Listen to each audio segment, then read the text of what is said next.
This is fun. I've gotten to go on his show before. Now he gets to do it with us here on Willard and Dibs. Andrew Fillipponi, 93.7 The Fan in Pittsburgh. Andrew, how you doing today?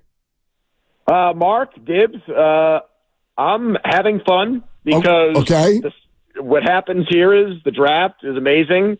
It's A's across the board. Your boy Baldinger just saying that we've knocked it out of the park. What a draft. And then birdies start chirping about the 49ers and the wide receiver trade front not being a dead issue. So even better, because this is burning embers, hot burning embers here, and it's got my attention. Well, so, yeah, things are great. Yeah, Andrew, why don't you tell our audience what you're hearing? Well, Bryant McFadden, who played for the Steelers and now works at CBS Sports, sent out a tweet this afternoon and said, hey, Omar Khan, he's still working. I'm expecting a significant playmaker lands with the Steelers. So I've got a pretty good relationship with Bryant. His cousin is Patrick Peterson.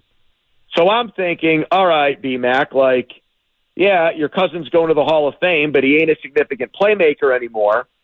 So you're kind of getting us excited about a guy that was great back in the day but isn't very good anymore. He's coming back to the Steelers, fine and dandy, whatever.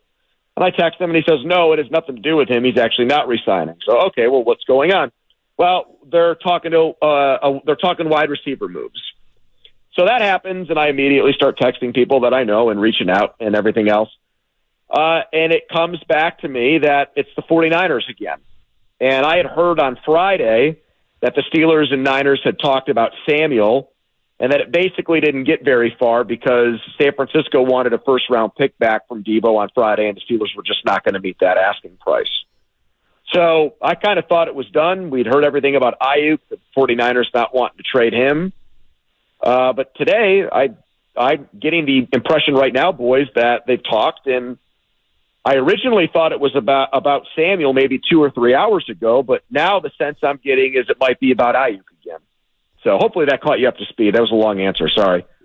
It's a great answer. And, out here, the people that we've been able to talk to are saying that it's a non-starter and there's really nothing going on that front. But just entertaining this as a possibility, what would Pittsburgh be willing to part with in terms of not only draft picks, but player compensation as well?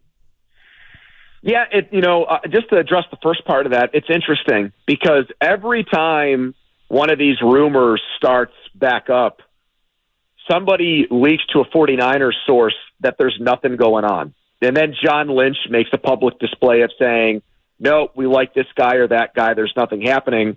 And then 48 hours or so go by and it pops back up again. So it's interesting the way that this story has evolved over and over again over the last few weeks.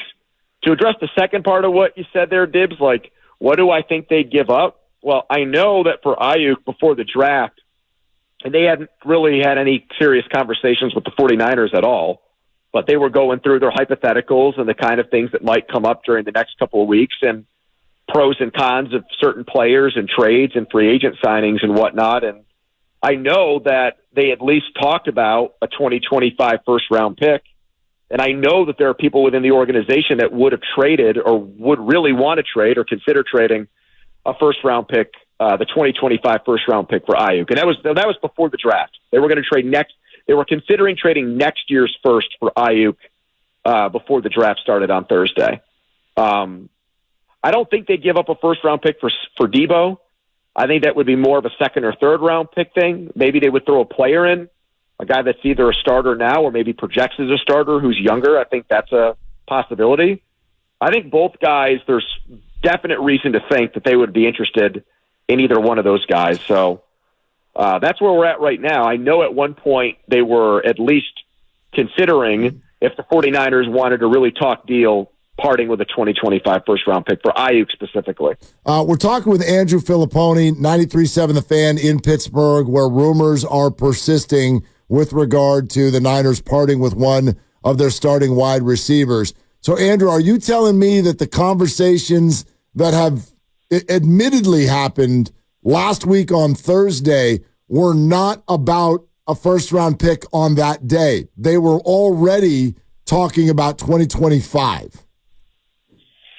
I was given no indication that the Steelers were willing to trade the 20th pick in last week's draft to the 49ers for either wide receiver. I can't confirm on my end if San Francisco asked for that. I know when first-round picks have come up for Samuel, at least I knew on Friday, when they were talking first-round pick, that would have, I guess, been next year's first-round pick. The Steelers didn't want to do that for Samuel.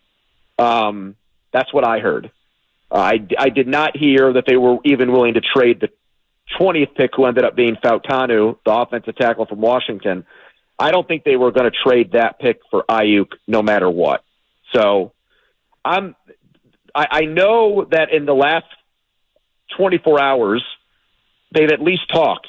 I don't know if it's been like a real, let's put offers and stuff like that on the table and have a real serious conversation, or if they've just been taking each other's temperature now that the draft is over to see where everybody's at, with where the Aiyuk contract negotiations are at, who they're more willing to trade. Beats me. But all indications I have is that they're at least communicating again about maybe making something happen.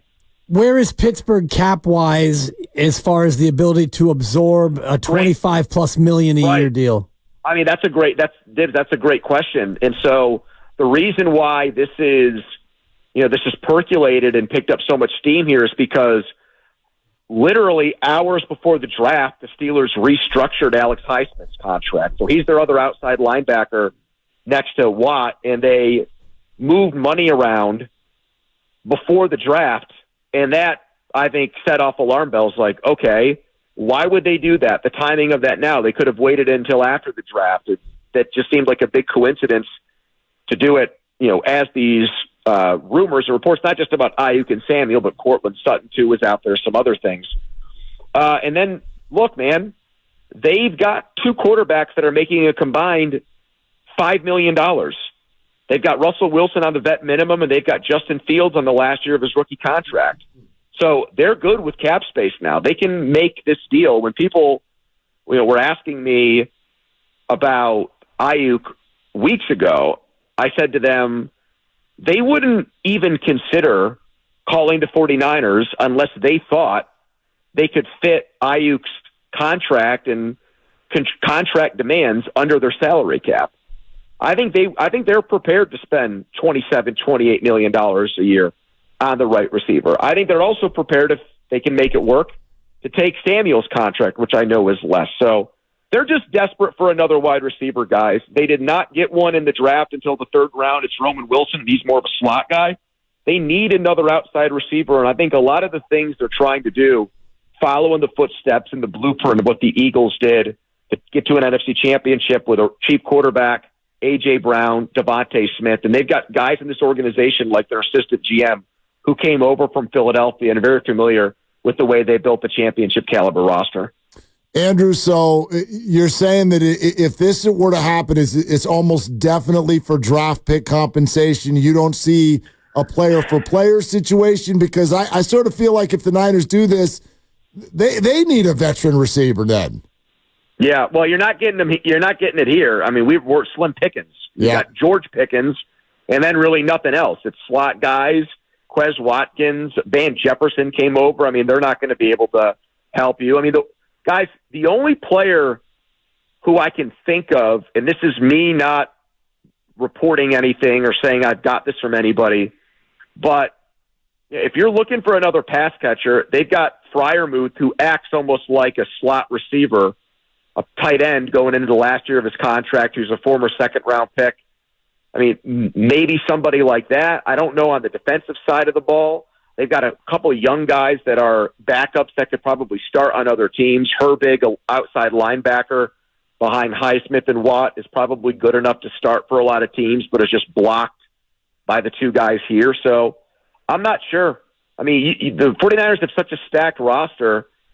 I can't think of many guys who the Steelers would be willing to part with in a player-for-player swap that would make sense for you guys on your end. So maybe it won't work out, but I know that the Steelers are trying to make it work.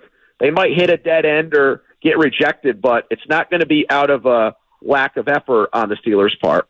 Really interesting stuff. Andrew, thank you. And something tells me there's a decent chance we're going to be calling again as this thing unfolds. All right.